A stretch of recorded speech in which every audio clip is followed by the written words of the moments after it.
자, 안녕하세요. 반갑습니다. 나무경영 아카데미에서 회계감사 강의를 하고 있는 홍상현이라고 합니다.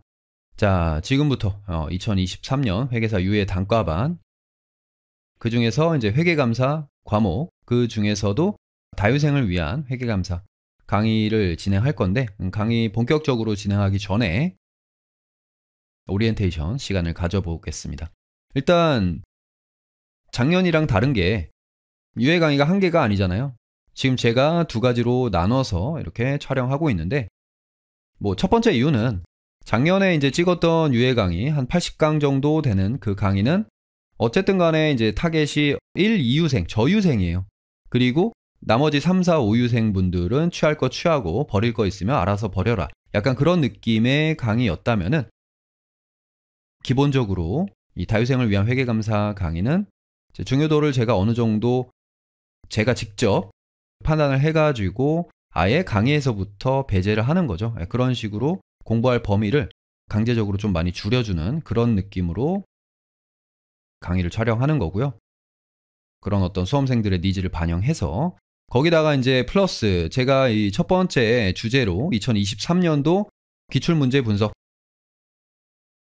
요거를 한번 해볼 건데 간단하게 여러분들이 보고 나면은 약간 트렌드가 좀 바뀐 게 있구나. 여기에 맞춰서 뭔가 2023년도 기출문제가 시사하는 점, 그 다음에 지금 현재 공인회계사 시험 선발 및 채점 과정에서의 어떤 이슈가 좀 있는데 그런 것들을 반영했을 때 이제 이 다유생을 위한 회계감사 강의를 제가 해야겠다라고 마음먹게 된 또 다른 이유가 그거거든요. 수험생들의 니즈 말고 뭔가 이제 출제 트렌드 측면에서도 필요하겠다. 그래서 이제 그런 것들을 제가 오리엔테이션 시간에 설명 쭉 드릴 테니까 들어보시고 그 다음에 이제 강좌는 선택을 하시면 되겠습니다. 자, 그리고 이제 보시면 알겠지만 실강으로 진행 안 하고 제가 스튜디오에서 이렇게 혼자 촬영을 합니다. 요새는 실강을 많이 하다 보니까 오랜만에 이렇게 스튜디오 강의를 찍는데 너무 어색하네요. 앞에 사람이 없으니까. 그래도 하다 보면은 좀 익숙해질 것 같아요. 초반에는 제가 되게 어색해 하더라도 여러분들 그냥 감안해 주시고. 자, 일단 꼭지는 6개고요.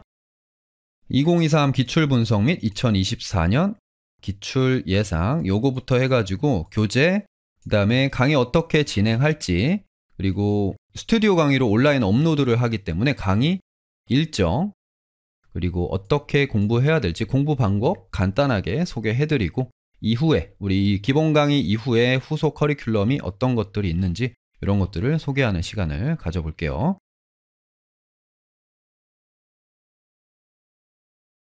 자, 우리 2024년도 기출문제를 예상하고 이에 맞춰서 어떻게 대비할 건지 대비 방법을 구상하기 전에, 요걸 이제 구상하기 전에 근거가 있어야 되잖아요. 이를 구상하기 위해서 2023년도 기출문제를 먼저 여기다가 분석을 한번 해볼게요. 자, 근데 그냥 다짜고짜 분석을 하면은 재미가 없으니까 마치 우리 표준어과 차이 분석하듯이 제가 작년 유해 강의 오리엔테이션 시간에 예상했던 게 있어요. 여러분들 우리 2023년도 회계감사 시험은 이런 식으로 나올 것 같고요. 여러분들이 이런 방향성을 가지고 대비하시면 좋을 것 같습니다. 라면서 8가지 주제를 제가 설명드린 게 있는데 그걸 다시 한번 되짚어 보면서 그러면서 기출 분석을 해보겠습니다.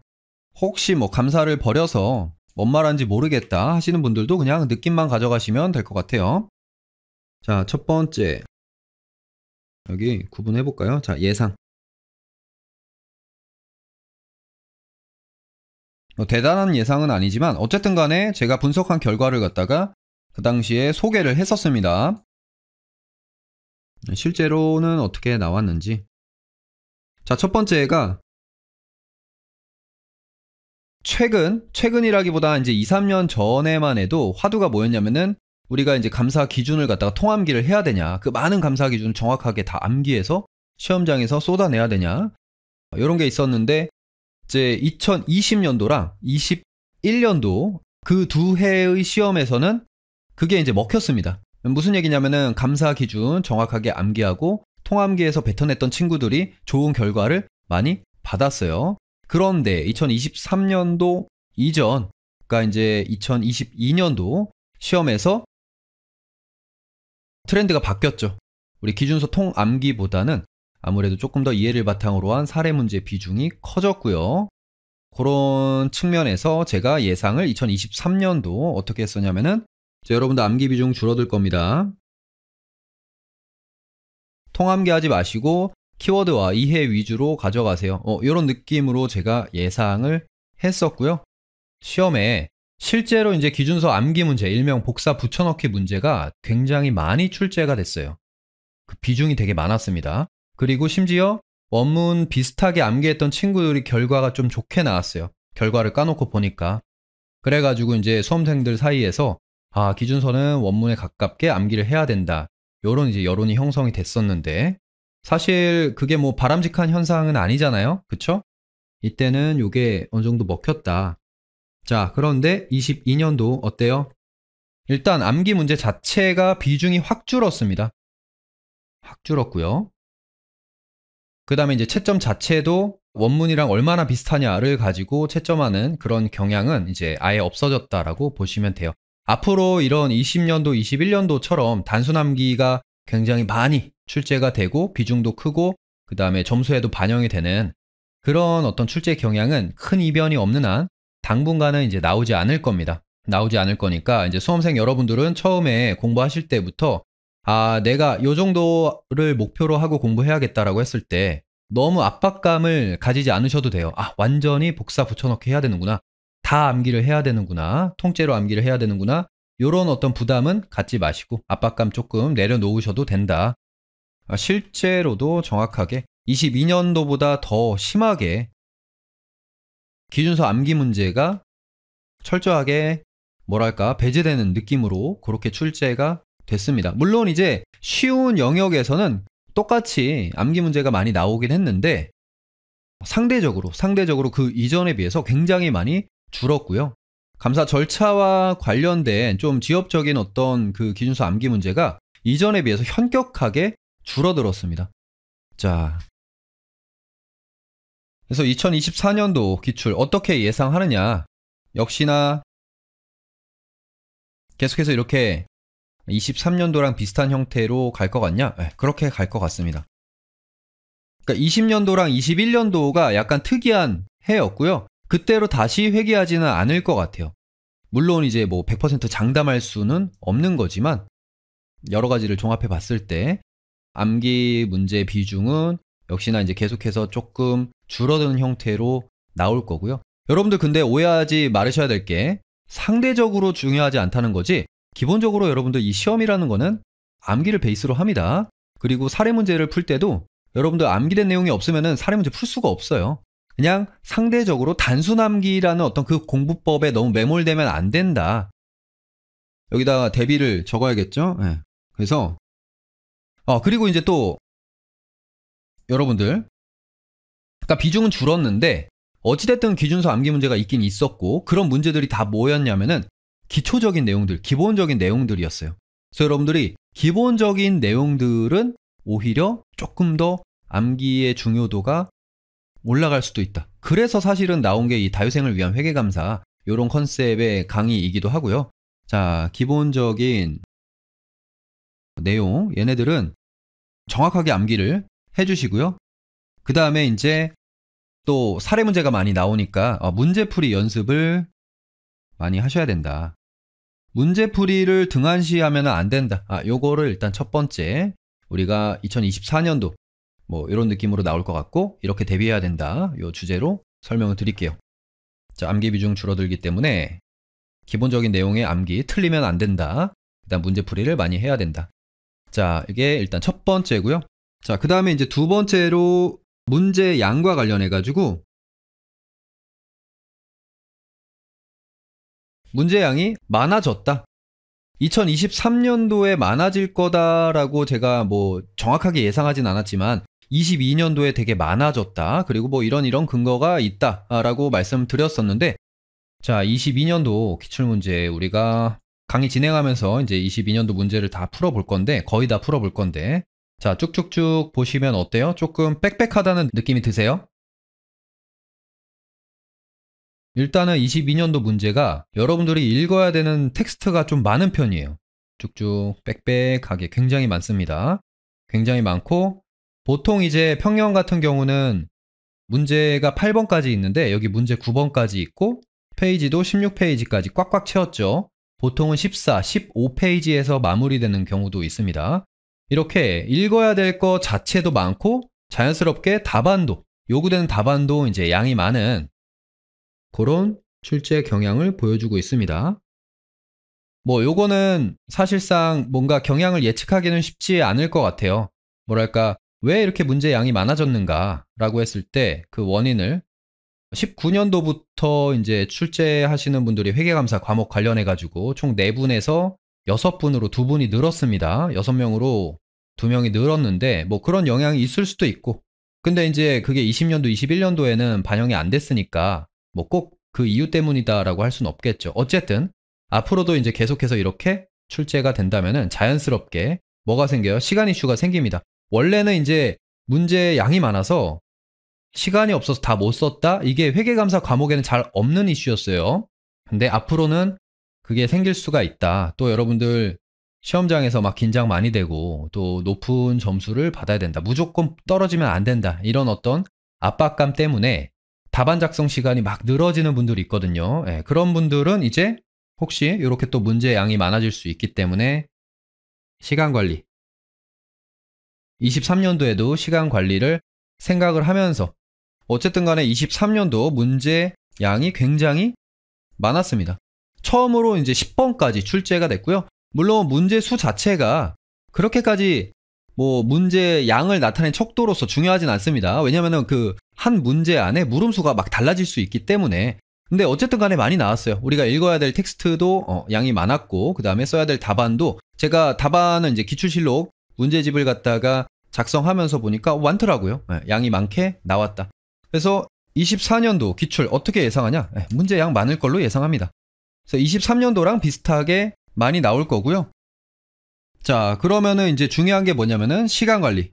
우리 시험장에서의 시간 관리가 뭐랄까 굉장히 중요해지는데, 지금 여러분들이 이 강의를 듣는, 기본 강의를 듣는 시점에서는 신경 쓸 건 아니죠, 사실은. 지금 신경 쓸 건 아니고요. 지금은 그냥 하고 싶은 대로 여러분들 습득할 거 다 습득하고, 다만 이제 미리 잠깐 말씀드리고 나중에도 말씀드릴 거지만 요것만 유념해 주시면 좋을 것 같아요. 내가 어떤 특정 뭐 사안에 대해서, 어떤 주제에 대해서 알고 있는 게 이제 공부하면 할수록 많아진단 말이에요. 그러면 어떤 주제에 대해서 내가 쓸 수 있는 답안이 뭐 한 10페이지 정도 돼. 그렇다고 해가지고 그걸 갖다가 시험장에서 그 10페이지의 내용을 어떻게든 그냥 다 우겨 넣으려고 하지 마십시오. 왜냐면은 물음별로 어차피 이 점수는 정해져 있어요. 그걸 더 많이 쓴다고 해서, 내가 아는 걸 많이 쓴다고 해서 그 물음이 뭐 점수가 더 많이 받을 수 있는 것도 아니고, 그 다른 문제들도 있는데, 그런 상황에서 이제 시간 관리를 반드시 잘 해줘야 되고요. 그리고 또 이제 교수님들이 막 사족 붙이는 거를 뭐 그렇게까지 좋아하진 않습니다. 물론 주어져 있는 그 줄수라든지 어떤 그 출제 의도에 맞는 답안은 반드시 포함이 돼야 되겠지만, 그 과정에서 내가 혹시 이건가 출제 의도가 명확하지 않을 때 알고 있는 거 다 적는 게 그게 뭐 완전히 뭐 좀 우월하지 않은 전략이냐? 그건 아니에요. 그것도 우월한 전략일 수는 있는데 어쨌든 간에 중요하게 생각은 해야 된다. 시간 관리를 갖다가 무시할 수는 없다. 이런 거 생각해 주시고 정확하게 출제 의도 파악해 가지고 딱 그 맞는 답안만 그 정해진 분량 내에서 적는 거를 생각을 해 주셔야 되고, 요거는 나중에 뭐 문제풀이 강의라든지 뒤쪽에서 여러분들 생각해 주시면 될 것 같아요. 자, 그 다음에 이제 세 번째로 제가 예상했던 게 우리 외감법이랑 외부감사법이랑 그 다음에 공인회계사법. 자, 얘네들 출제 비중이 높아질 것 같다 라고 말씀드렸습니다. 그 다음에 공인회계사법. 얘네 둘이 이제 많이 출제가 되는데, 출제가 많이 되는데 많이 돼도 너무 많이 됐어요. 출제 비중이 굉장히 늘었습니다. 출제 비중이 엄청나게 늘어났어요. 그 원인은 이제 한번 여러 가지로 생각을 해볼 수 있는데, 일단 2018년도 외관법이 전면 개정되면서 실무적으로도 회계감사 시장에서 이 외관법이 이슈가 많이 됐고, 그 다음에 이제 당연히 자연스럽게 시험에서도 새롭게 이제 바뀐 거 관련해서 물어볼 게 많으니까 늘어나기도 했을 거고요.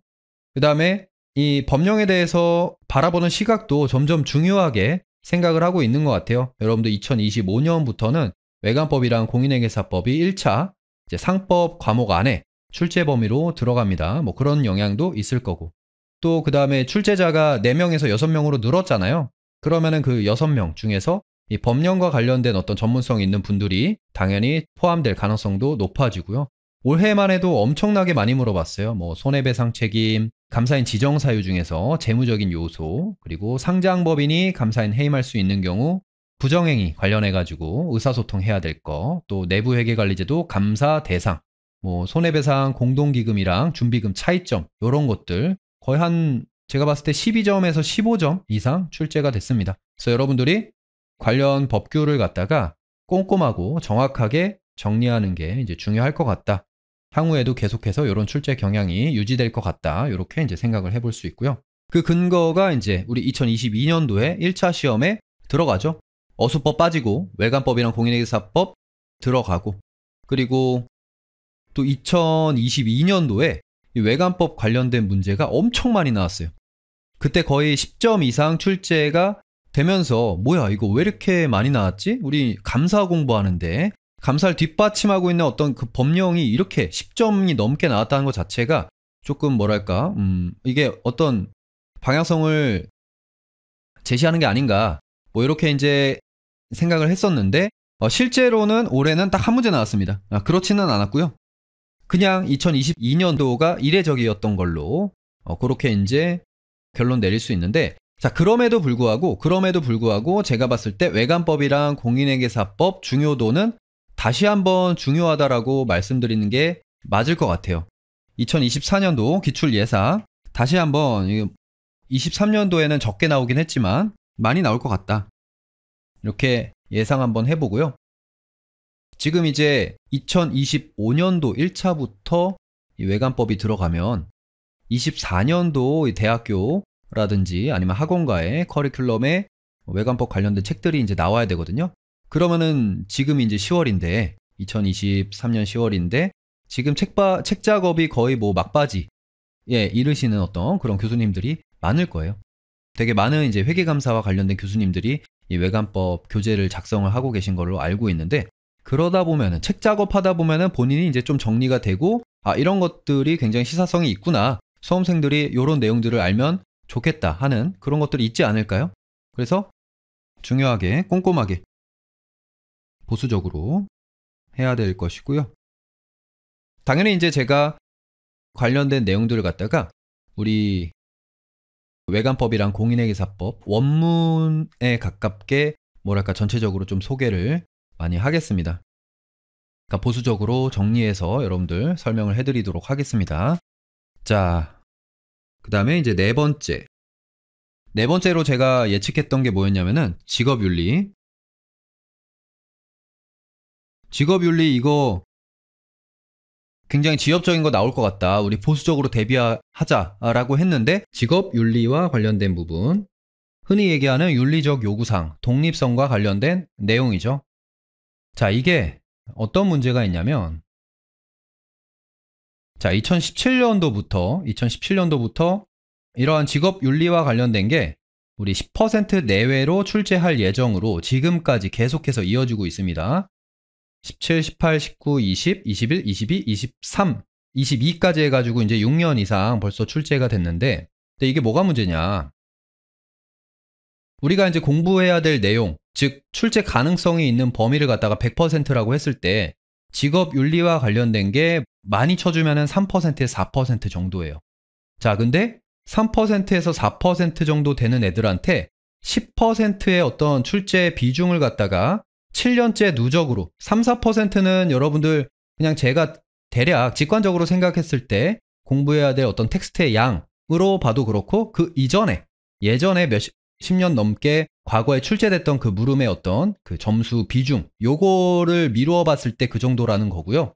근데 이제 그런 범위를 갖다가 강제적으로 10%를 이렇게 할당을 해버렸잖아요. 그리고 그게 벌써 6년째 누적이 됐잖아요. 그래서 고1 대로 고여버렸습니다. 윤리기준 관련해가지고 이 윤리적 요구사항 관련해서 새롭게 출제할 내용들이 거의 없어요.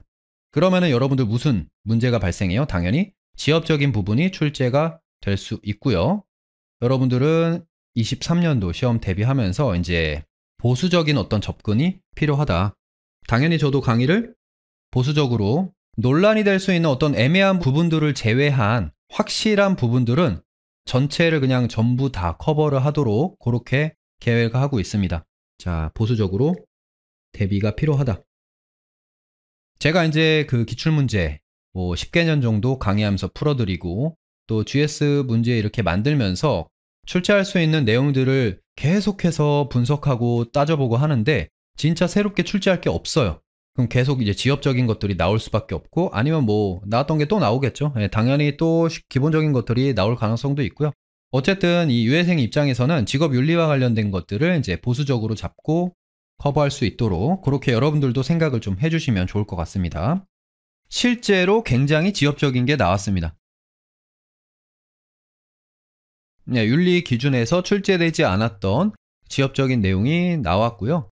요거에 대한 근거, 작년에도 제가 장황하게 설명드렸지만 그 적은 출제 범위에 뭐랄까 이제 배점을 많이 부여를 하게 되니까 그게 한 해 한 해 쌓이다 보니까 굉장히 고1대로 고여버렸고 지엽적인 것들이 나올 수밖에 없다라고 말씀드렸는데 그리고 이제 실무적으로도 여러분들 이 직업윤리 관련된 독립성 관련된 이슈가 뭐랄까 이제 몇 년 전만 해도 로컬에서는 신경도 쓰지 않던 그런 윤리 기준 같은 거 윤리 기준을 체크리스트를 만들어서 슬금슬금 실무적으로도 막 적용하는 그런 추세거든요. 그런 것들이 다 이제 시험에 반영이 되는 거죠. 자, 그래서 여전히 2024년도에도 지엽적인 내용이 나올 겁니다.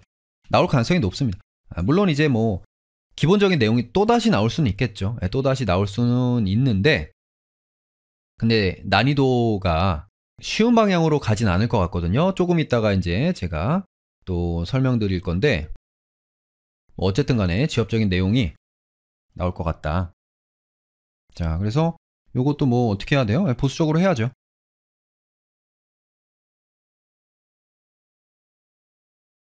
자, 그 다음에 이제 5번째. 요거는 사실은 예상이라기보다 여러분들 뭐 이런 전통적인 주제들이 있습니다. 전통적 중요 주제.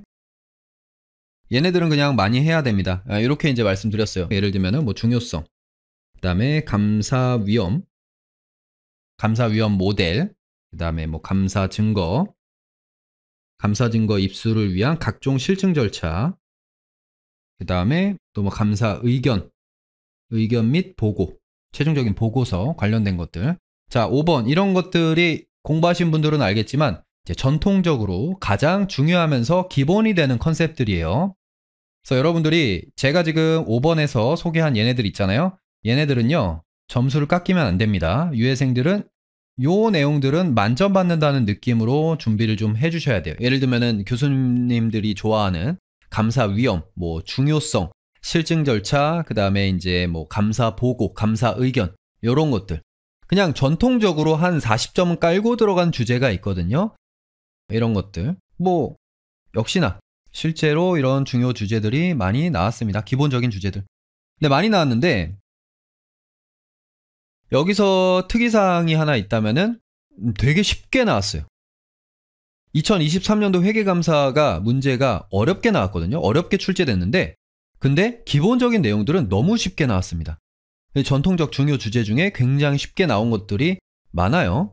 그래서 그것도 이제 조금 있다가 제가 그 이유를 한번 추정을 한 게 있는데 그걸 이제 설명을 드릴 건데 어쨌든 간에 이제 계속해서 여러분들은 이 중요 주제에서는 절대로 감점을 안 당하는 방향으로 그렇게 준비를 해야겠죠. 그거는 여기서 이제 암기 비중은 줄었지만 기본적인 내용들은 오히려 암기를 꼼꼼히 해야 된다. 요거랑 이제 맞물리는 거고요. 특이한 게 있다면은 원래 매년 나오는 게 있었거든요. 어떤 특정 상황에서 감사인 입장에서 감사 의견을 뭘 표명하느냐. 이 감사 보고와 관련된 거 요게 올해는 안 나왔습니다. 2023년도에는 안 나왔다. 하지만 그거는 아무것도 시사하는 바가 없고요. 내년엔 나올 거예요. 그래서 요거는 뭐 매년 중요하다. 요거 그냥 가져오면 될 것 같습니다. 자, 그 다음에 이제 6번째로 제가 말씀드렸던 게 그룹 재무제표 감사고요. 중요하다. 많이 준비해야 된다. 라고 했는데, 이제 자, 요거 12점 나왔습니다. 요번에 12점 나왔는데, 이 그룹 재무제표 감사도 사실은 5번, 이 전통적인 주요 주제에 들어가도 무방한 어떤 그런 내용이긴 한데, 이게 왜 그러냐면은, 회계감사 같은 경우는 다른 과목이랑 다르게 실무를 하시는 분들, 학계에 계신 분들이 아니라 실무하시는 파트너들이 출제위원으로 한 2분 정도 들어갑니다. 근데 실무에서는 여러분들 감사 쪽에서 이슈가 되는 게 딱 2가지밖에 없어요. 첫 번째는 이제 공정가치 관련된 거. 그 다음 2번째가 뭐예요? 네, 연결이에요. 이 2가지 이슈가 가장 이슈라서 공정가치랑 연결은 그냥 무조건 나온다고 보시면 됩니다. 그래서 연결하면은 이제 그룹 재무제표 감사와 관련이 있는데, 그래서 요것도 여러분들이 5번이랑 같이 이거는 무조건 보수적으로 꼼꼼하게 해야 되는 그런 주제라고 보시면 되겠습니다. 실제로 몇 점 나왔죠? 8점 나왔습니다. 8점짜리 문제로 하나 나왔고요. 그룹 재무제표 감사. 자, 이거는 근데 그룹 재무제표 감사는 진짜 출제될 거 웬만한 거 다 출제가 됐거든요. 안 물어본 게 거의 없습니다.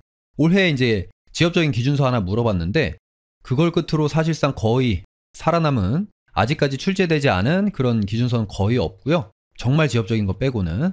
자, 그래서 이제 2024년도 기출문제, 그러면 안 나올 것 같냐? 아니요, 나올 것 같아요. 그룹 재무제표 감사는 웬만하면은 이제 출제가 예상되는 뭐 거의 탑3 안에 들어가는 주제라고 보시면 되고요. 근데 기준서가 출제될 게 다 출제됐으면은 이게 이제 어떻게 출제될 수 있냐면은 판단 문제가 나올 수 있습니다. 예를 들면은 그룹 재무제표 감사에서 그러니까 중요한 어떤 그 감사 절차 중에 하나가 이 부문이 어떤 그 특정 어떤 자회사, 회사를 얘기합니다. 그 부문이 유의적이냐, 유의적이지 않냐, 이걸 이제 판단하는 게 중요한 절차 중에 하나거든요. 근데 유의적인지를 판단하는 데 있어서 양적인 요소, 재무적인 어떤 요소를 가지고 판단할 수 있지만 그건 여러분들이 이제 보고서 그냥 판단하면 되는데, 질적인 부분, 어떤 성격적인 요소를 가지고 또 이 유의성을 판단하는 그런 어떤 주제가 있거든요. 그 출제 포인트가 있는데 그런 것들이 사례 문제로 나오지 않을까. 이제 이게 2010년도 초반에 옛날에 이런 어떤 질적 판단 문제들이 나왔었는데 다시 사이클이 돌아서 이제 사례 문제로 그런 것들이 나올 것 같다. 판단이 요구되는 사례 문제, 이런 것들을 대비를 해야 된다. 뭐 어떻게 대비하냐? 이 문제를 풀어봐야죠. 기출문제에 있는 것도 풀어보고, 그 다음에 기준서에서 보통 그 사례를 갖다가 실제 뭐 현실 세계의 어떤 사례를 가지고 바탕으로 해서 문제를 내기도 하지만 기본적으로 기준서에 제시되어 있는 이 사례들을 문제화시키는 경우가 많거든요. 네, 그런 것들 제가 이제 많이 소개를 해드릴 거고, 과거 기출문제 그리고 과거 GS 문제 이런 것들 통해서 여러분들이 그룹 재무제표 감사 사례, 판단이 요구되는 어떤 사례 문제에 대비를 많이 해주시는 게 좋을 것 같아요. 이렇게 한번 예상을 해보고요. 자, 그 다음에 이제 7번째가 뭐냐면은 표본감사랑 전산감사 묶어가지고 이제 감사 플로우랑 좀 상관이 없는 별도의 어떤 특수 감사, 이런 내용인데 이거 이제 중요도가 굉장히 높아진다라고 말씀을 드렸고요. 다음으로는 이제 과거에는 지엽적인 주제라고 여겨졌던 우리 표본감사, 그 다음에 전산감사. 자, 요 두 문제 이제 합쳐가지고 요번에 22년에 20점 이상이 나왔습니다. 그래서 전통적으로 지엽 주제라고 했던 주제인데 22년 기점으로 해서도 역시 이제 출제 비중이 점점 늘어날 걸로 보이고요. 그때 이제 굉장히 뭐랄까 이런저런 얘기 많이 하면서 이거 중요합니다 라고 말씀드렸는데, 역시나 이제 표본감사 같은 경우는 10점 나왔습니다. PPS가 10점 나왔고, PPS는 제가 나올 것 같다라고 GS에도 넣었었고 여러 번 말씀드렸었는데 역시나 이제 나왔고요. 자, 그래서 표본감사가 2년 연속 나왔어요. 22년도도 나오고 23년도도 나와서 표본감사 자체는 이제 24년도에는 중요도가 조금 떨어질 수 있습니다. 예, 연속적으로 또 나오지는 않지 않을까, 그렇게 이제 생각을 하는데, 근데 여러분들 사실 이 표본감사랑 전산감사가 놀랍게도 제가 이제 시험을 보던 2010년도 그 이전에는 제끼는 거였습니다. 동차생은 무조건 제끼는 거였어요. 그러니까 안 나왔어요. 시험에 안 나왔습니다. 안 나오는 거였는데, 준비를 안 하는 거였는데 수험생들이. 근데 이제 지금은 슬금슬금 나오기 시작하더니 2015년도에 나오고 이제 22년도, 23년도 연속으로 계산 문제가 나오면서 표본감사는 이제 완전히 여기로 들어가는 것 같아요. 전통적 중요 주제로 들어가는 것 같아요. 제가 봤을 때는 점점. 자, 그리고 전산감사 같은 경우는 이제 쉽사리 출제하기가 힘든 어떤 그런 주제이긴 하지만 어쨌든 간에 실제로 중요도가 실무적으로도 뭐 증가하고 있고, 그 다음에 이제 뭐 IT 관련된 어떤 요구사항들이 많기 때문에 금감원에서도 이 전산감사 쪽을 갖다가 이제 출제를 하려고 뭐랄까 그 움직임이 일어나고 있고, 이런 말씀 드리면서 전산감사 중요하다라고 말씀드렸는데, 이제 2023년도에는 특별히 뭐 전산감사 내용이라고 해가지고 메인으로 해서 출제가 된 건 없었는데, 그렇기 때문에 24년도에는 아무래도 전산감사 나올 가능성이 높을 것 같습니다. 자, 전산감사 가능성 높다. 표본은 가능성이 조금 줄어들긴 해요.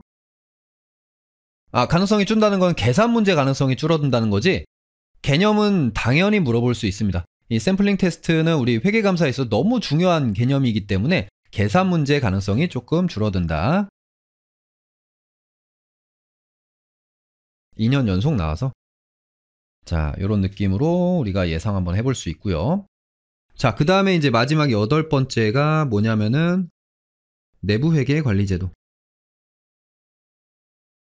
자, 요게 이제 제가 사실상 좀 뭐랄까 잘못 예상했던 그 유일한 주제인데, 그 내부회계 관리제도 감사 관련해서 이게 출제되려고 하긴 했었지만 과거에 이제 계속 출제가 안 됐기 때문에 만약에 올해 출제가 되더라도 지엽적인 내용보다는 기본적인 내용 위주로 나올 것이다 라고 이제 이렇게 말씀을 드렸는데, 지엽적인 내용들, 어려운 내용이 나왔죠. 여기서 내부회계 관리제도, 즉 내부 통제에서 회사 측면의 어떤 내부 통제와 관련된 그런 문제들이 어렵게 나왔습니다. 사례 문제가 어렵게 나왔고, 그 다음에 감사 절차도 하나 나왔는데 그게 이제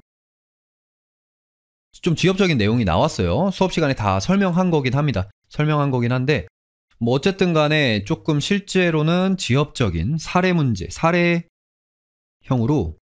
지엽적인 내용이 나와서 요거는 제가 요거를 예상을 못했습니다. 그래서 뭐 여러 가지 이유가 있겠지만 제가 생각하는 이유가 있는데 그런 걸 뭐 다 말씀드릴 수는 없고, 어쨌든 간에 다시 또 이렇게 뭐 내부 통제 사례 문제가 나올 것 같느냐 2024년도에 뭐 알 수는 없죠. 알 수는 없지만 개인적인 예상은 다시 이렇게 나오진 않을 것 같아요. 사례 문제가, 내부 통제 사례 문제가 너무 많이 나왔거든요.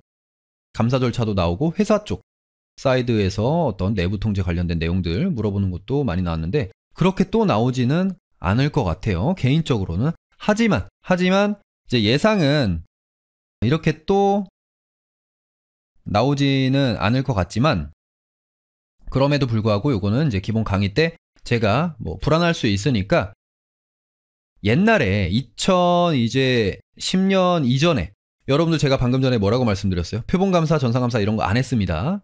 그리고 그 이전에는 그룹재무제표 감사 문제도 지금처럼 정형화가 되기 전이에요. 그때 뭐가 많이 나왔냐면은, 그땐 내부회계 관리제도는 없었지만 이제 비슷한 것 중에 이제 내부 통제가 내부회계 관리제도예요. 여러분들 나중에 수업 시간에 다 설명합니다. 근데 이제 이 내부 통제 관련된 문제가 많이 나왔어요. 그때는 많이 나왔는데, 그러다가 이제 2010년도 되면서 감사 기준 굉장히 방대해지고 또 다른 출제할 게 많아지면서 내부 통제 관련된 내용들이 출제가 잘 안 됐습니다. 그래서 시중에 있는 이 회계감사 교재들도 보면은 내부 통제 내용이 뭐랄까 좀 찬밥이었죠. 좀 내용이 많이 축소되고 그런 느낌이었는데, 이제 다시 이런 식으로 출제가 된다면은 이거를 또 과거 이제 회계감사 교재와 어떤 그 관련 자료들 제가 또 열심히 공부를 해서 또 대비를 안 할 수가 없죠. 그래서 요거는 사례를 좀 기존에 이제 작년까지 했던 것보다 조금 더 이제 확장해서 소개를 해드리려고 합니다. 예를 들면은 우리 요약집에 보면은 매출 사이드랑 우리 그 다음에 이제 구매 사이드 요 두 가지의 내부 통제만 소개를 하고 있고 그것만 제가 강의 시간에 설명했었는데 거기서 이제 조금 더 나가서 이제 자금 쪽이라든지 자금이랑 그 다음에 뭐 인사관리라든지 요 정도 어떤 그 프로세스도 같이 소개를 하면서 사례 문제를 조금 더 풍부하게 대비할 수 있도록 강의는 준비를 할게요. 강의는 준비하는데 불안감을 없애기 위한 거고 또 이렇게 나올 것 같진 않아요. 24년도에. 어쨌든 요런 느낌. 이렇게 한번 2024년도 기출문제를 예상해 보겠습니다. 자, 8가지 꼭지를 우리 작년에 제가 예상했던 게 실제로 어떻게 23년도 기출로 나타났는지 다시 한번 리마인드 하면서 그렇게 한번 쭉 봤고요. 그럼 정리를 하면 어떻게 되냐?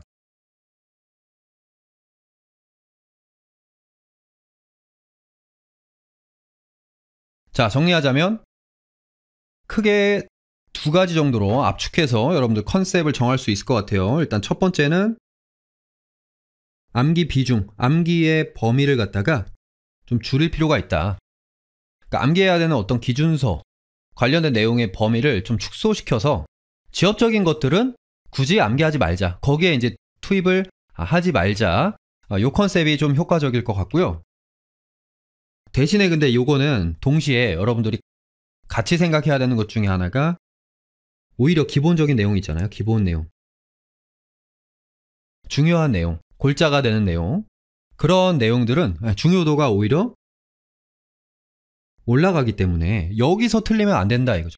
기본적인 내용들, 쉬운 내용들은 또 오히려 정확하게 통암기를 해야 되는 그런 트렌드로 가고 있지 않나 이렇게 이제 생각을 해봅니다. 자, 기본적인 내용.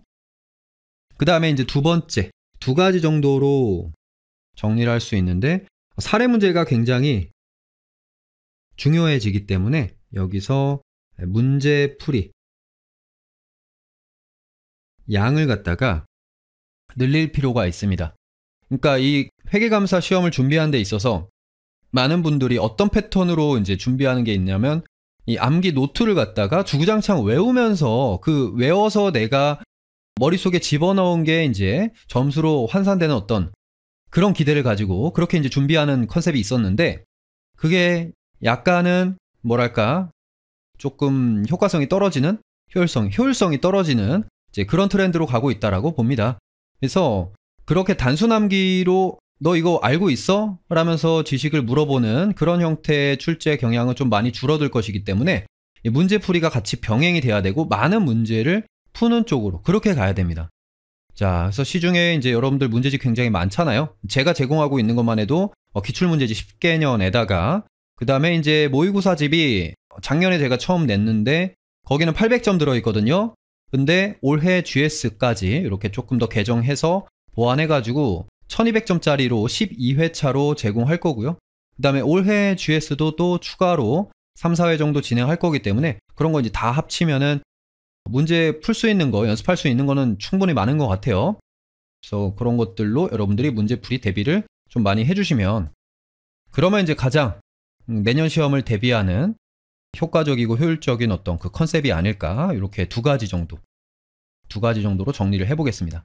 자, 근데 이제 그 중에서 여기 기본 내용의 중요도가 점점 중요해지고 있다. 여러분들 쉬운 거 틀리면 큰일 난다. 요거 관련해가지고 사건이 하나 있었는데 요거를 간단하게 좀 소개를 해드릴게요.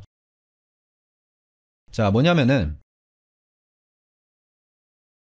자, 우리 공인회계사 시험 주관하는 데가 이제 금융감독원입니다. 금융감독원에서 여러 가지 뭐 출제위원부터 채점, 그 다음에 후속적인 어떤 과정과 마지막에 이제 합격자 결정까지 해가지고 전반적인 운영 다 하거든요. 주관사가 이제 금감원인데 금감원 그리고 이제 의사결정은 그 위에 있는 금융위에서 많이 결정을 합니다. 근데 이제 요게 제대로 운영이 되고 있는지에 대해서 감사원에서 감사를 시행을 했고요.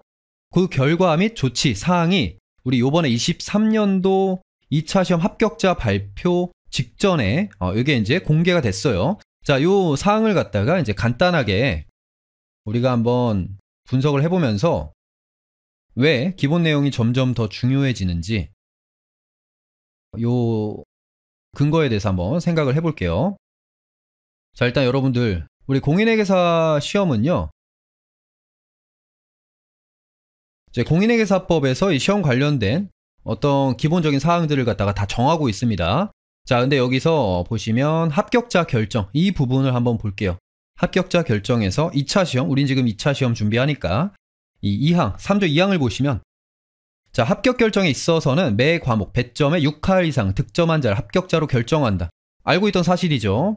자, 다만 근데 요건 몰랐을걸요. 매 과목 100점에 6할 이상을 득점한 자가 공인회계사 수급상 필요하다고 인정해가지고 금융위가 이제 의사결정한다고 말씀드렸죠. 시험 공고 시 공고한 최소 선발 예정 인원에 미달하는 경우에는 미달 인원에 대해서는 매 과목 100점에 4할 이상을 득점한 자, 그러니까 꽈락 빼고 60점 미만인데 다른 점수에서 점수가 높아서 전체 등수가 높은 애들, 그 중에서 상위 최소 선발 예정 인원 안에 있으면은 고득점자는 합격자로 결정할 수 있다. 이거 알았어요? 사실 저는 옛날엔 알았거든요. 근데 어느샌가 자연스럽게 이 사실을 잊고 살았습니다. 지금까지. 왜 잊고 살았냐면 이렇게 합격하는 사람이 없었어요. 실제로 시행령에서 이렇게 공시를 하고 있는데도 불구하고 저런 합격자를 본 적이 없었기 때문에 자연스럽게 머릿속에서는 어떤 것만 있었냐면, 아, 과목별로 60점을 넘겨야 되지, 요렇게 이제 생각을 하고 있었어요. 자, 여기다가 한번 정리를 해보겠습니다. 자, 시행령에 따르면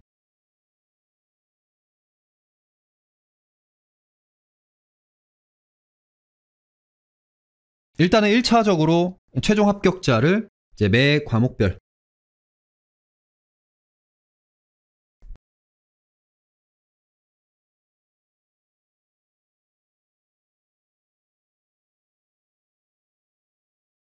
(60점) 이상 득점자를 결정을 합니다. 근데 이제 이게 만약에 뭐에 미달하면은 최소 선발 인원, 이거는 금융위가 공고를 하는데 최소 선발 인원 예를 들어서 뭐 950명이다, 뭐 1100명이다. 60점 이상 득점자가 그 숫자가 안 돼. 그 숫자가 안 돼. 뭐 유예생까지 포함해서 동차생, 유예생 다 합쳐가지고 안 되면은 추가적으로 이제 총 득점자로 넘어가는 거잖아요. 자, 잠깐만요. 요거를 이렇게 할까요? 첫 번째, 이제 기본적으로 전제가 최소 선발 인원,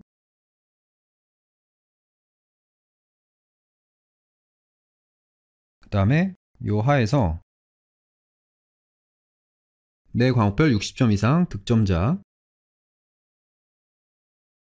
근데 이제 최종 합격자가 미달하게 되는 경우, 최소 선발 인원에 미달하는 경우에 총점제로 가는 거죠. 전과목 총득점에 의한 고득점자, 이 경우에는 총점제. 총점 고득점자 순으로 간다는 얘기는 여기서부터는 이제 뭐예요? 상대평가죠. 요 앞에는 얘는 이제 절대평가인데,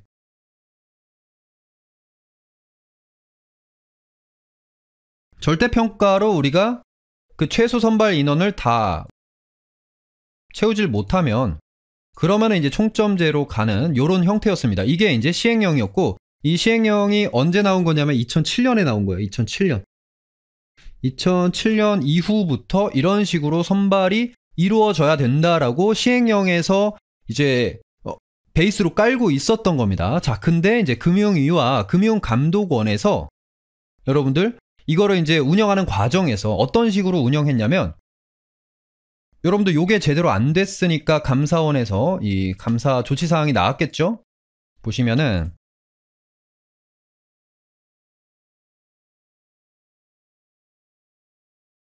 자, 공인회계사 시험 제도 변경 내용에서 보시면 2007년도부터 최소 선발 예정 인원, 요게 이제 공표가 됐고, 그 다음에 매 과목 6할 이상 득점자가 이 최소 선발 예정 인원에 미달하게 되면은 총점 고득점자 순으로 선발했다. 결국에는 이제 상대평가까지 가게 됐다. 요런 식으로 운영이 됐어야 했습니다. 됐어야 했어요. 자, 여기 이제 그림으로도 나왔죠? 그림으로도 나왔는데, 뭐 어쨌든 중요한 거는 여기서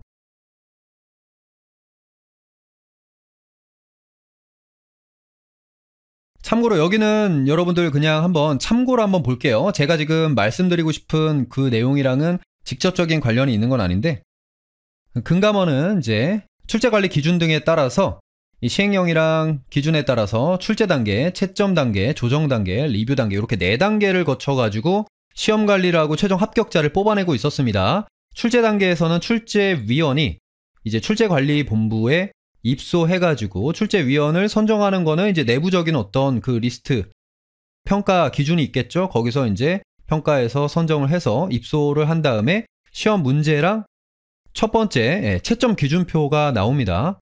처음에 시험 문제를 낼 때 당연히 이거 내가 어떻게 채점하겠다 채점 기준표가 작성이 되는 거예요. 그 다음에 이제 채점 단계에서는 시험 보고 나서 채점위원이 관리본부에 입소해가지고 답안을 채점하는 과정으로 이제 채점 2번 합니다. 가채점 먼저 한번 하고요. 파일럿 그 채점 먼저 하고 그 다음 본채점 단계로 갑니다. 자, 가채점 단계에선 20%를 뽑아가지고 출제관리본부가 작성한 이 채점 기준표, 이 최초 채점 기준표에 따라 채점한다는 거죠. 그리고 그렇게 한 다음에 모종의 이유로 뭔가 채점 기준표가 바뀌어서 본채점 단계에서는 최종 채점 기준표에 따라서 답안을 채점을 하게 됩니다. 자, 이 과정에서 조정 단계가 있는데 58점에서 59점대인 답안은 재채점을 합니다. 이거는 뭔가 이제 오류가 있을 수도 있으니까 이걸 다시 한번 꼼꼼하게 살펴보고 58점 또는 60점으로 조정하면서 이때 이 애매하게 걸쳐져 있는 불합격 점수는 이제 올라갈 수 있는 찬스가 한 번 더 있는 거죠. 그 리뷰 단계에서는 이제 채점자가 아니라 금감원 직원이 혹시나 커다란 오류가 있는지 55점까지 내려가서 답안지 채점 오류를 갖다가 혹시 뭐 누락된 게 있는지 그런 것들을 방지하기 위해서 오류를 다시 한번 점검을 합니다. 자, 오케이. 요런 느낌으로 이게 채점 기준표가 바뀔 수 있구나. 그리고 이런 식으로 우리가 그 채점이 이루어지는구나. 요거 이제 여러분들이 알 수 있고요. 자, 그런데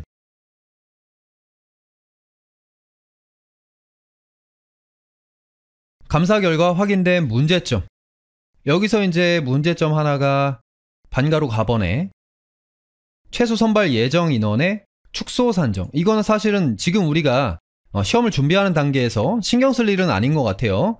이건 넘어가고 이제 선발 예정 인원의 사전 결정. 자, 이것도 그러니까 최소 인원만 공지를 하지만 최소 선발 인원만 공시를 하지만 사실은 이 최소 선발 인원이 어떤 식으로 이 작용이 되고 있었던 거예요. 이게 사실상 선발 예정 인원으로 작용이 되고 있었던 거예요. 뭐 동점자들을 제외하고는 사실상 최소 선발 인원에 딱 맞게 그냥 합격자를 산출하고 있었습니다. 자, 근데 여러분들 잘 생각해 보시면 지금까지 예를 들어서 최소 선발 인원이 1100명이었는데 한 1105명이 합격을 했다. 그 얘기는 뭐예요? 이 상대평가 단계에서 걸렸어야 되는 거잖아요. 그쵸? 이게 정확하게 60점 이상 득점자가 정확하게 최소 선발 인원에 딱 맞아가지고 동점자 포함해서 한 자릿수대 그 인원만 차이가 나고 1100명으로 우리가 공시를 했는데 1105명이 합격을 했다. 이런 식으로 우연히 이루어질 수는 없거든요. 무슨 얘기인지 이해가 되실까요? 자, 어쨌든 그런데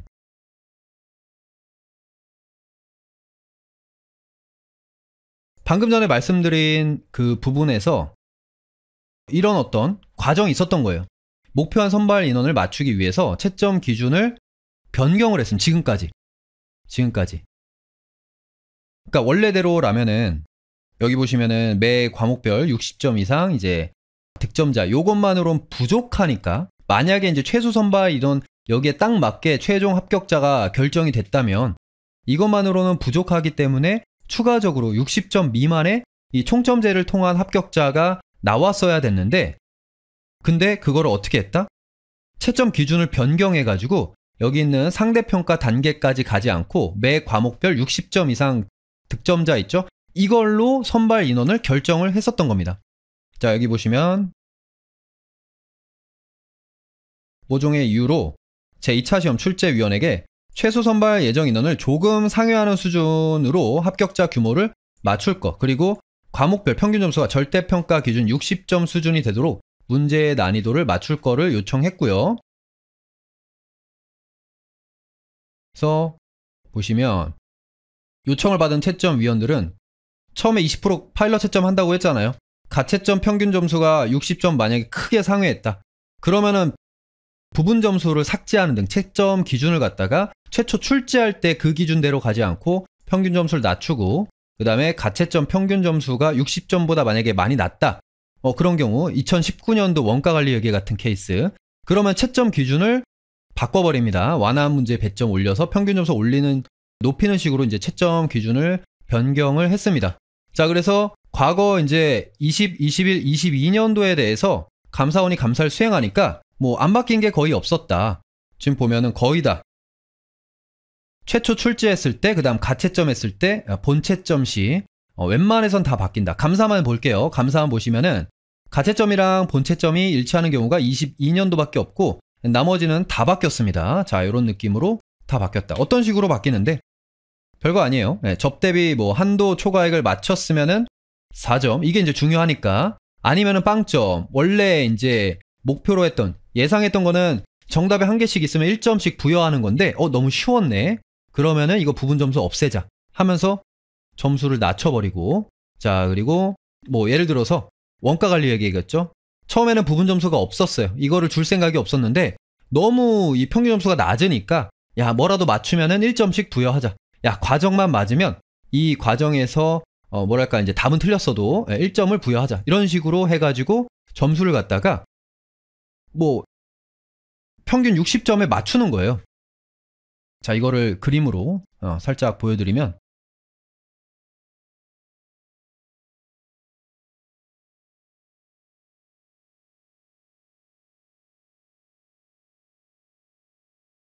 지금까지는 이제 매 과목별 60점 이상 득점자 요걸 이용해 가지고 이 최소 선발 인원 이퀄 최종 합격자가 되도록 조정을 한 겁니다. 조정을 해서, 자, 이렇게 한 번에 합격자가 도출될 수 있게, 이게 이제 출제 시, 그 다음에 가채점, 최종 본채점이라고 했을 때, 예를 들어서 너무 막 높게 나왔어.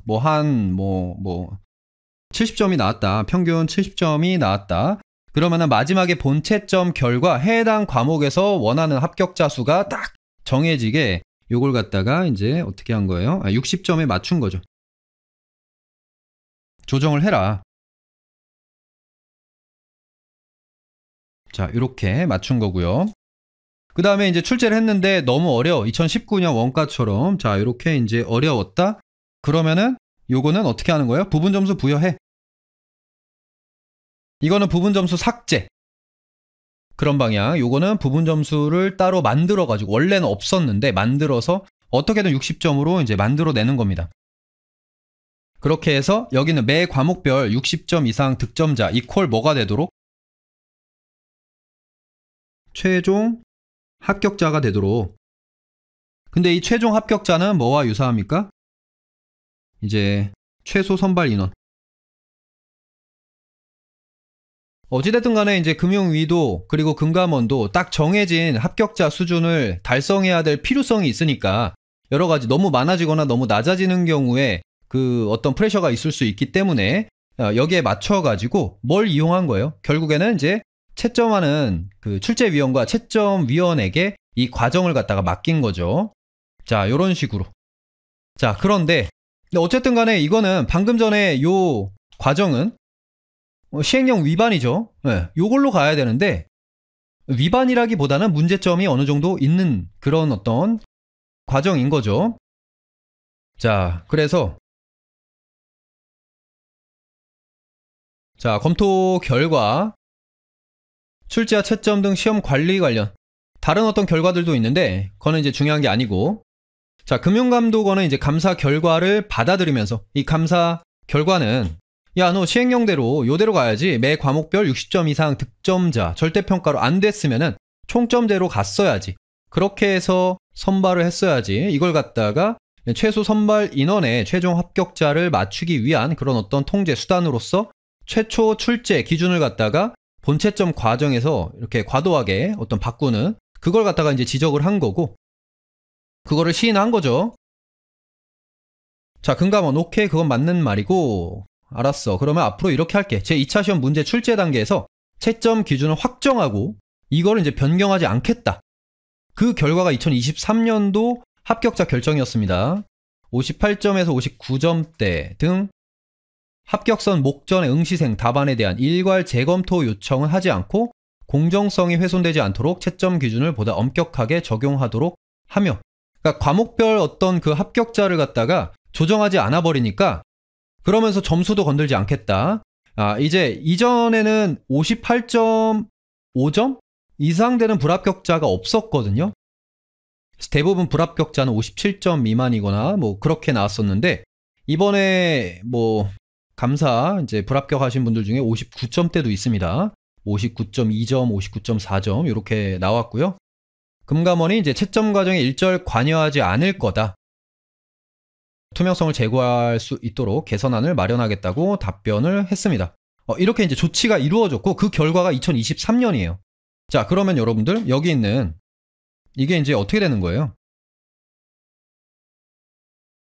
요걸로 가는 거죠, 요거.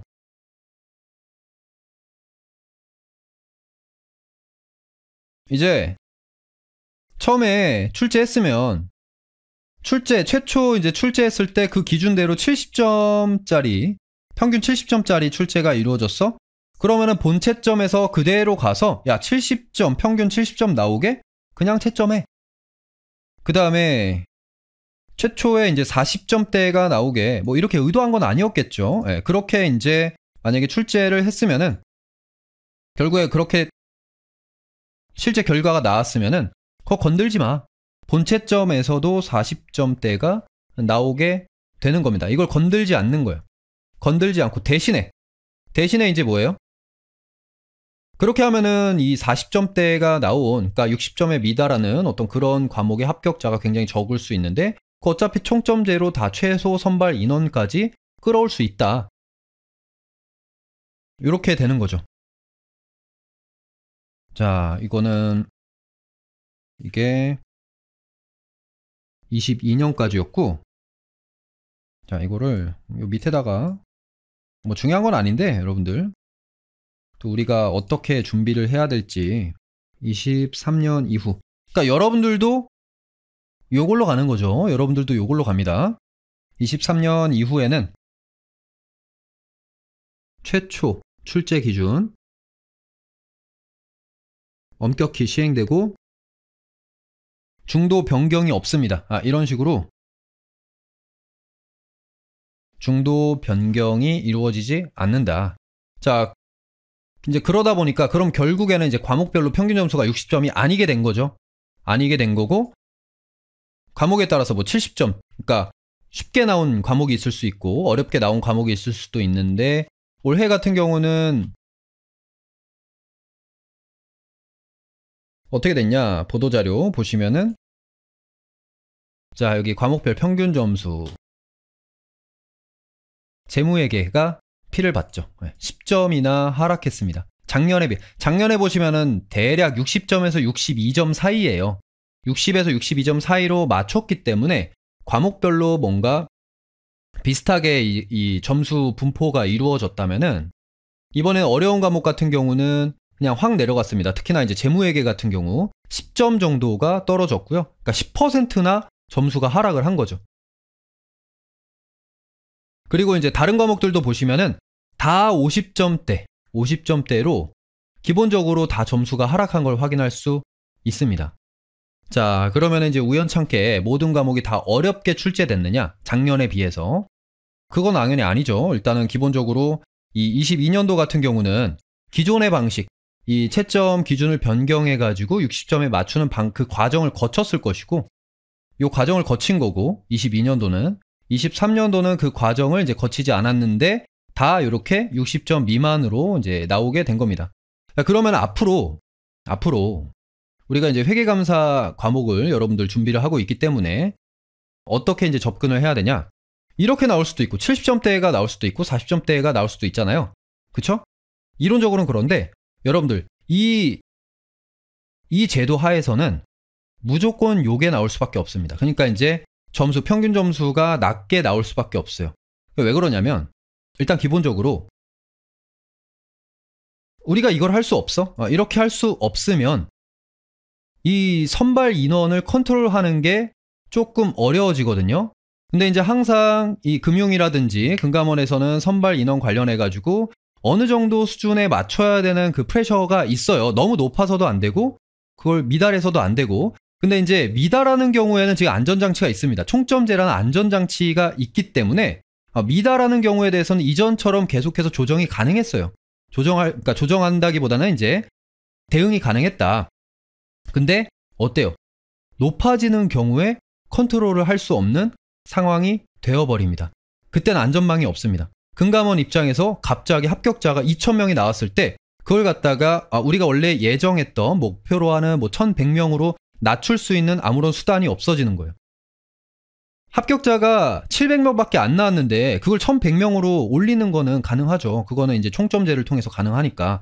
자, 그러다 보면은 금감원 입장에서는 리스크를 회피하기 위해서 당연히 교수님들한테 이렇게 주문할 수밖에 없습니다. 평균 점수 낮춰달라고, 어렵게 출제를 해달라고 얘기를 할 수밖에 없고요. 그게 단순히 지금 현재 시장에서 회계사에 대한 수요가 그렇게까지 많지 않다, 그런 어떤 요구사항이랑 별개로 또 리스크 관리 측면에서 그렇게 요구를 할 수밖에 없고요.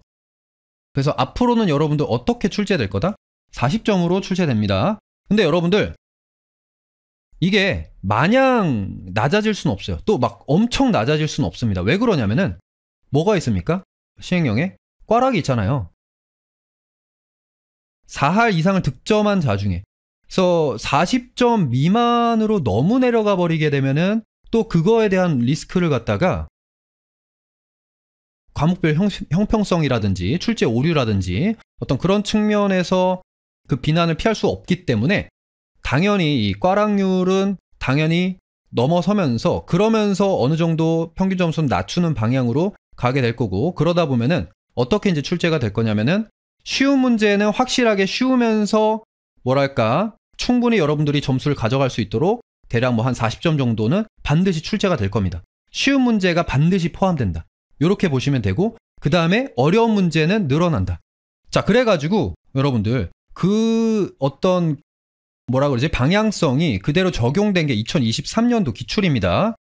2023년 이전에는 예를 들면은 요거는 이제 22년도까지. 자, 어려운 문제, 그 다음에 보통 난이도의 문제, 그 다음에 쉬운 난이도의 문제, 요런 어떤 비중으로 출제가 됐다면은 지금은 꽈락 너무 이제 점수가 낮아지는 거는 피하면서 과목별 형평성 때문에, 그러면서 또 점수가 너무 높아져서 평균 점수가 과도하게 올라가는 거는 방지를 해야 되기 때문에 여러 측면에서 어떻게 출제가 될 수밖에 없냐면은 이제 어려운 문제는 당연히 많아지고요. 쉬운 문제도 많아집니다. 이렇게 나올 수밖에 없어요.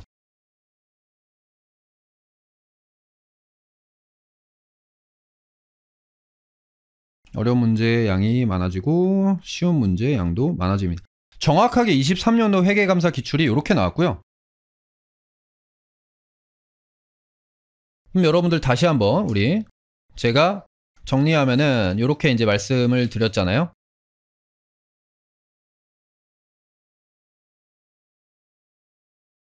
기본적으로 기본 내용의 중요도가 굉장히 더 높아진다라고 보시면 돼요. 그러니까 기존에는 이 보통 문제를 맞춤으로써 커버할 수 있었던 쉬운 문제에서의 실수가 지금은 더 치명적이게 되는 거죠. 왜냐하면 어려운 거 아니면 쉬운 게 돼버리니까 이 기본 내용의 중요도가 더 높아진다. 그래서 그런 어떤 기본적인 중요한 내용에 포커스를 맞춘 게 지금 다유생 회계감사라고 보시면 되고, 그렇게 하면서 지엽적인 기준에 좀 매몰되는 시간을 줄이고 어디에 좀 시간을 많이 투입할 수 있게 사례 문제, 문제풀이를 좀 많이 할 수 있게 이 컨셉으로 가자는 게 이 다유생 회계감사입니다. 이렇게 하면은 또 어려운 문제도 어느 정도 가져갈 수 있거든요. 자, 오케이. 요게 이제 2024년도 우리가 기출문제를 어떻게 대비할 것인지 컨셉을 한번 생각을 해봤어요. 그리고 다유생을 위한 회계감사 요 강좌를 제가 왜 요번에 새롭게 개설을 했는지 그 이유까지도 조금 근거와 함께 설명드린 거라고 생각을 하고요. 자, 오케이.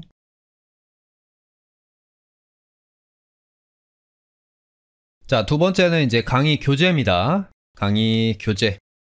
총 2권으로 진행이 되고요. 일단 메인 교재가 있고 그 다음에 서브 교재가 있습니다. 자, 메인 교재는 회계감사 요약집. 자, 요 교재를 여러분들이 구매를 하셔야 됩니다. 회계감사 요약집. 요거 이제 메인으로 사용을 한다. 자, 이 요약집 같은 경우는 노준하 교수님의 회계감사 기본서가 따로 있거든요. 예, 노준하 교수님 기본서. 이 기본서의 내용을 갖다가 요약 정리하고 박스의 형태, 주로 이제 박스의 형태로 요약 정리하고 그 다음에 기본서에 없지만 출제될 수 있는 사항들을 제가 이제 판단해서 좀 추가한 거거든요. 근데 매년 제가 요약집의 양을 좀 많이 늘렸습니다. 뭐랄까 이제 보수적으로. 그리고 20년도, 21년도에 뭐라고 말씀드렸어요?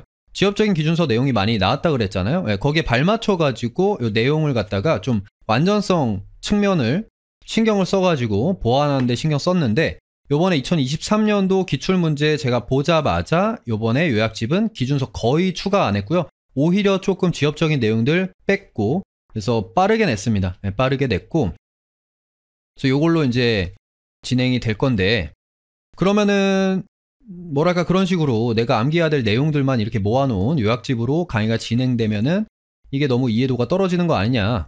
뭐 책만 보면은 그 말이 맞죠. 네, 기본서에 비하면. 그래서 반드시 요약집은 강의랑 같이 강의를 들으면서 여러분들이 정리를 하셔야 되고 필요한 내용 강의 들으면서 이해한 내용들을 갖다가 요약집에다가 필기를 하면서 강의를 듣는 것도 하나의 방법일 것 같고요.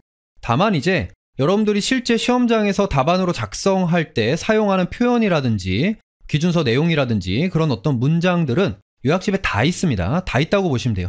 기본서에 있는 것들은 그걸 뒷받침하는 어떤 배경, 취지, 그 다음에 이해를 돕기 위한 사례들 이런 것들이 많지 뭐 기본서에는 있는 문장인데 요약집에 없어서 내가 시험장에서 그걸 안 읽어봤기 때문에 이거 시험장에서 답안 작성 못하는 거 아니냐 그런 건 아예 없다고 보시면 돼요.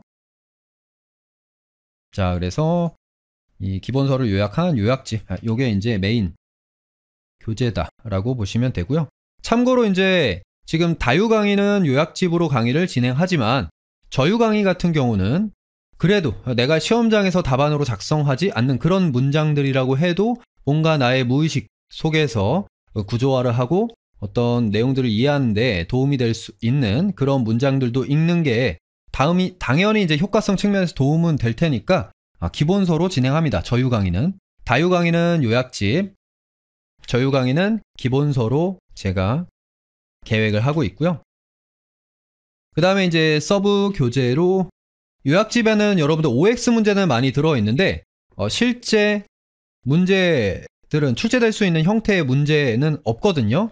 그래서 요 기출문제집, 10개년 기출문제집이에요. 10개년 기출문제집을 통해서 여러분들이 문제도 같이 정리하실 거예요. 자, 기출실록.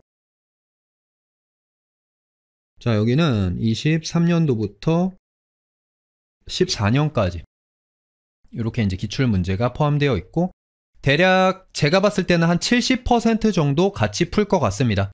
70% 정도 풀 것 같고 어쨌든 간에 다유생도 유예생이잖아요. 동차생들보다는 훨씬 많은 공부를 해야 되기 때문에 제가 풀지 않는 문제들도 뭐 한 번 정도는 다 경험하고 여러 번 전체적으로 중요한 거는 여러 번 그렇게 이제 회독을 올리는 게 중요할 것 같습니다. 기출실록.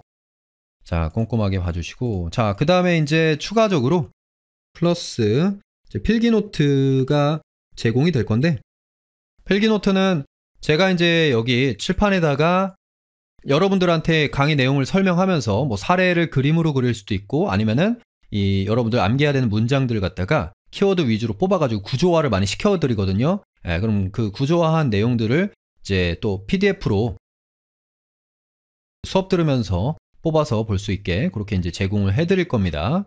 참고로 이제 작년 유해 강의 때 썼던 그 필기 노트, 필기 그거를 참고해가지고 전체적으로 내가 다 처음부터 끝까지 다 놓고 한번 강의를 듣고 싶다. 그렇게 해도 뭐 상관은 없습니다. 근데 이제 중간중간에 제가 좀 업그레이드 시킨 그런 어떤 필기들이 있고요.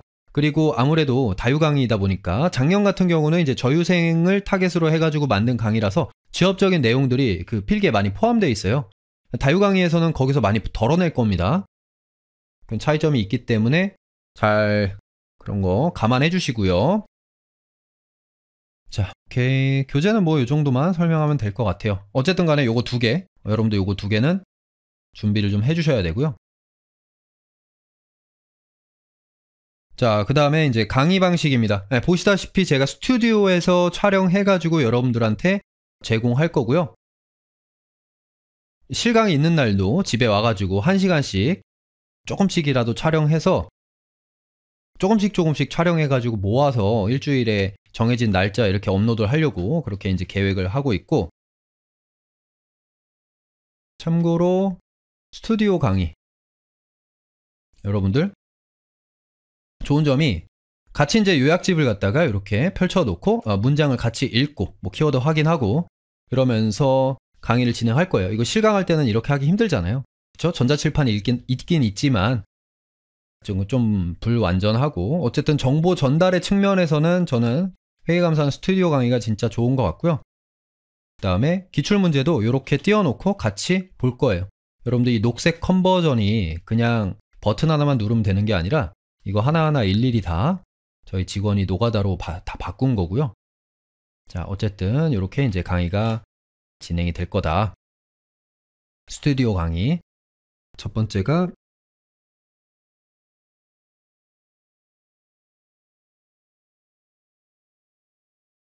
그 다음에 두 번째로 뭐 3단계 진행 방식인데 별건 아니고요.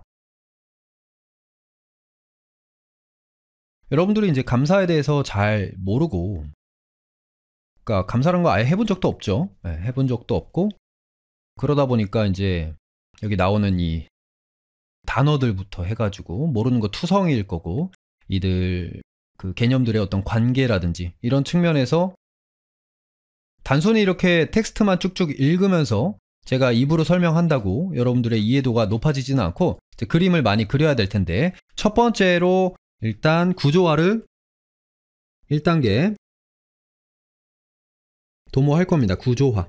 그러니까 프레임을 짤 거예요. 마인드맵이라고 해야 되나? 어떤 개념들의 관계를 갖다가 시각화시키는 그런 과정을 여기 있는 이 칠판에다가 먼저 보여드릴 거고요. 그게 이제 필기노트를 구성하는 거죠. 자, 그렇게 해서 구조화를 시키고, 이제 구조화할 때는 그 기준서의 내용들 키워드 위주로 제가 만들 텐데, 그것만 가지고는 우리가 시험장에서 답안을 작성하기가 힘들잖아요. 자, 그래서 이제 두 번째로 같이 요약집, 방금 전에 보여드린 그 녹색 화면, 이걸 보면서 실제 원문을 확인하는 거죠. 원문 확인하고 키워드 체크하고, 보시면은 이렇게 박스 형태로 되어 있는데 이 박스들 간의 관계를 여러분들이 제 강의를 통해서 먼저 구조화를 해야 돼요. 구조화해야 되고, 그게 이제 2단계고요. 원문을 확인하는 거. 그 다음에 세 번째로 이제 문제 풀이로 가는 거예요. 문제를 확인하는 단계로 갑니다. 자, 여기 보시면은 뭐 23 나와 있고, 뭐 16, 그 다음에 뭐 쭉쭉 가다 보면은 뭐 23, 21, 14, 11 이렇게 이제 숫자가 나와 있는데, 이거 당연히 기출표시고요. 여러분들 기출문제 그 해당 내용에 대해서 기출문제가 어떻게 출제됐는지 가서 확인할 거예요. 주로 이제 기출문제로 확인할 거고요. 일부 개념에 대해서는 제가 예전에 만들었던 문제를 통해서 여러분들 이렇게 조금 더 이해하시면은 이해도가 높아질 것 같아요. 그렇게 이제 소개를 드릴 거예요. 그래서 구조화하고 요약집을 통해서 원문을 확인하고, 그 다음에 이제 기출문제를 확인하는 요 세 단계를 거친다. 3단계를 거칠 거고, 여러분들도 복습하실 때 요 구조화된 필기노트 펼쳐놓고 그걸 통해서 요약집 읽으면서 이해하고 암기하고 문제 똑같이 다시 한번 풀어보면서 이런 거구나. 내가 공부한 내용을 갖다가 개념을 조금 더 명확하게 만들어주면 될 것 같아요. 자, 오케이. 빠르게 넘어가면 그 다음은 이제 강의 일정인데요. 제가 촬영하는 그 날짜는 사실 중요하지 않죠. 여러분들한테 업로드되는 일정이 이제 중요한데 10월 12일 이때부터 해가지고 이게 이제 목요일 이때부터 해서 일주일에 일반적으로 6강씩 뭐 한 이틀에 걸쳐서 올릴 수도 있고 어쨌든 일주일에 주 6강 이렇게 이제 8주 동안 진행을 할 겁니다. 8주 동안. 그래서 이제 목표는 48강이에요. 48강으로 압축해서 빠르게 진행하는 게 그게 이제 목표고요. 중간에 다다음 주인가 2주 정도 제가 회계사 객관식 원가 관리랑 그 다음에 세무사 가을 기본 그 두 가지 실강이랑 같이 겹치는 주가 2주 있거든요. 그 주에는 6강이 다 못 올라갈 수도 있습니다. 제가 확실하게는 모르겠는데 미리 좀 뽑아내가지고 최대한 이렇게 규칙적으로 올라가게 하긴 할 건데 그때는 조금 밀릴 수도 있지만 어쨌든 8주 안에 무조건 끝낼 겁니다. 8주 안에 딱 끝내고 여러분들이 그 후속적인 어떤 스케줄을 관리할 수 있도록 그렇게 일단 마무리를 할 거고요. 보강은 있을 수도 있는데 그러니까 48강이 일단 지금 제가 이 다유 강의를 갖다가 처음 찍는 거기 때문에 그 이전에 이제 저유 강의, 작년 강의 같은 경우는 한 80강 정도 됐었거든요. 80강 정도 되는 거를 대충 제가 이제 뺄 거를 머릿속으로 계산해보고 설명 이렇게 해야지 하면서 계산하니까 한 50개 정도 되더라고요. 80분에 50 정도 되더라고요. 그래서 이제 8주로 잡은 건데 조금 더 늘어날 수도 있을 것 같아요. 뭐 예를 들면 문제풀이 과정에서 문제에서 조금 더 제가 설명 시간을 늘리려고 지금 계획하고 있는데 그러다 보면은 조금 만약에 늘어난다면은 많아봤자 한두 강 정도? 그 정도 보강이 있을 수도 있다. 이렇게 이제 약속을 드리겠습니다. 이렇게 하면 되고, 그 다음에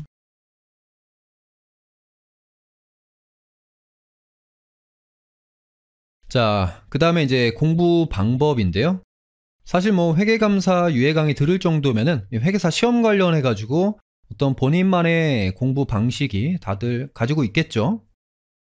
그래서 이걸 갖다가 뭐 디테일하게 제가 설명드리는 거는 큰 의미가 없는 것 같고 우리 회계감사라는 과목 특성상 중요한 컨셉 2가지만 여러분들한테 팁이라고 해야 되나? 팁 2가지만 드릴게요. 일단 첫 번째는요. 암기가 되게 중요합니다. 자, 앞에서부터 뭐 암기 범위, 암기 비중 하면서 계속 암기 해가지고 뭐 어쩌란 말이냐 이런 생각이 이제 드실 수도 있는데 그거는 범위를 늘리지 말라는 거지. 일단 기본적으로 여러분들 회계감사는 암기를 해야 돼요. 머릿속에 뭔가를 집어넣어야 됩니다. 여러분들이 감사에 대해서 아주 잘 알고 있다 하더라도 시험장에서 이 시험 문제를 만났을 때 교수님한테 내가 얼마나 알고 있는지를 갖다가 표현을 해야 될 거 아니에요. 그때 이제 잘 이해하고 있어도 이 상황 내가 아주 잘 알아. 근데 그거를 조리 있게 풍부한 어떤 그 감사 용어들을 활용해가지고 답안을 작성하지 못하면은 교수님은 이 친구가 실제로 잘 이해하고 있는지에 대해서 뭐 알 턱이 없단 말이죠. 그러니까 어찌됐든 간에 우리가 뭔가를 잘 이해했든 이해하지 못했든 교수님이 내가 잘 알고 있는 것처럼 착각하게 만들어야 되고요. 그러기 위해서는 암기를 많이 해야 됩니다. 이 감사 용어 이런 것도 익숙해지셔야 되고 표현 같은 것도 익숙해지셔야 되고 그런 측면에서 암기가 우리 회계감사 공부의 시작과 끝이다. 이렇게 생각을 하시면 돼요. 그리고 사실 이 강의 들으시면서 느끼실 거지만 어려운 게 없어요. 그렇게까지 어려운 내용을 우리가 공부하지 않습니다. 감사라는 거는 이제 성실하기만 하면 어느 정도 지능이 있고 성실한 분들이라면 누구나 수행할 수 있는 어떤 그런 업무거든요. 감사 업무라는 게 막 엄청나게 고난이도의 업무가 아닙니다. 그런 것들 여러분들이 공부하시는 거고, 그쵸? 그렇기 때문에 이해라는 게 그렇게까지 막 중요하지 않아요. 이해는 이제 암기를 위한 도구일 뿐이라고 보시면 되고, 그리고 여러분들 고시를 우리가 이제 시험을 준비하는데 시험은 여러분들 암기를 잘 해야 그래야지 점수가 많이 나오죠. 참고로 뭐 하나 이제 보여드리면은 작년에 이제 제 GS 모의고사 응시생이 한 1150명 정도 됐었고요. 1150명. 이제 응시생이 전부 다 이 답안지를 제출하는 건 아니니까 답안지 제출은 한 1000명 정도 했었는데 제가 그 1000명 분의 모의고사 점수 데이터를 가지고 있잖아요. 그래서 그분들이 실전에서 몇 점이 정말로 나오는지 궁금해가지고 제가 사비를 들여가지고 몇백만 원을 들여서 아메리카노 요거를 드릴 테니까 이 점수를 갖다 캡처를 해가지고 실제 점수가 나오면은 캡처해가지고 취합을 하는 그 과정을 제가 올해 처음으로 한번 해봤습니다. 그렇게 해서 2주 동안 취합해서 한 500명 정도 커피를 타가셨고요. 그렇게 해가지고 이제 점수를 받았는데 제가 장난삼아 이거 이제 진행하는 직원한테 이거 MBTI도 넣으면 어떨까라고 했는데 MBTI 정말 넣더라고요. 근데 그거는 옵션으로 넣었는데 실제로 되게 많이 이거를 답을 해주셨습니다. 그래서 MBTI 정보도 자료도 제가 지금 가지고 있어요. 자, 어쨌든 23년도 회계감사 같은 경우는 이제 쉬운 문제도 많이 나오고 어려운 사례 문제가 많이 나오면서 약간 의외성은 높았습니다. 의외성은 높았는데 결국에는 시험 직전에 이 높은 점수를 받은 친구들 보면은 다 진짜 암기 머신들이야. 암기는 거의 다 몇몇 분들을 제외하고는 그냥 마지막에는 그냥 거의 다 암기를 하고 있습니다. 네, 그런 분들이 웬만해선 실제 점수를 높게 가져가셨다. 요거는 데이터를 잘 정리해가지고 나중에 또 제가 의미 있는데 사용하려고 하고 있고요. 어쨌든 간에 암기가 되게 중요하다. 여러분들은 처음부터 암기하려고 노력하셔야 되고요. 마지막까지 내가 어떻게 하면은 기본적인 내용들을 잘 암기해 갈 수 있을지 거기에 이제 중점을 두고 공부를 하셔야 됩니다.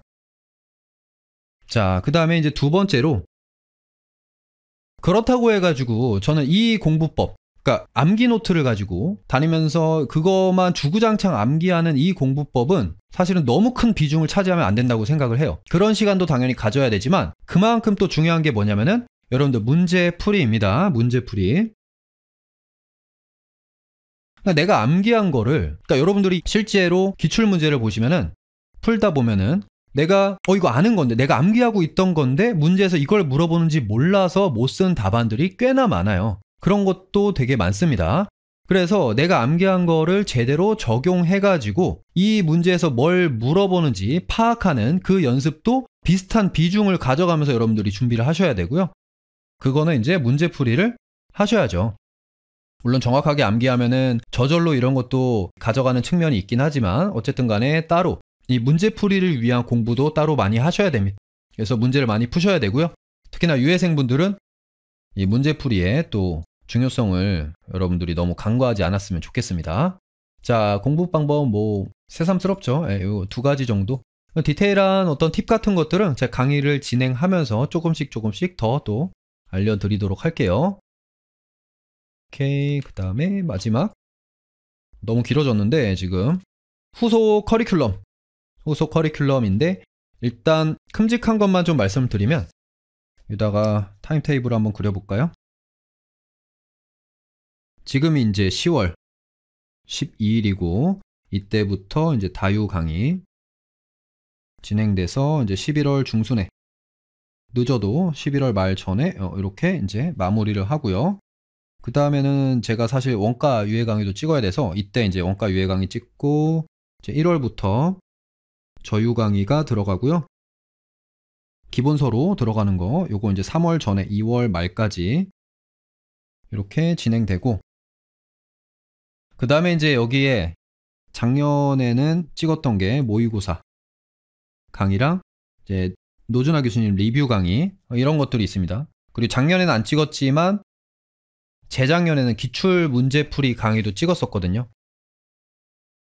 그리고 파이널 강의도 있습니다. 파이널 강의는 요건 이제 러닝메이트라고 해서 구체적인 어떤 설명은 최대한 배제하고 같이 암기해야 될 내용들 쭉 훑어보는 형태의 강의.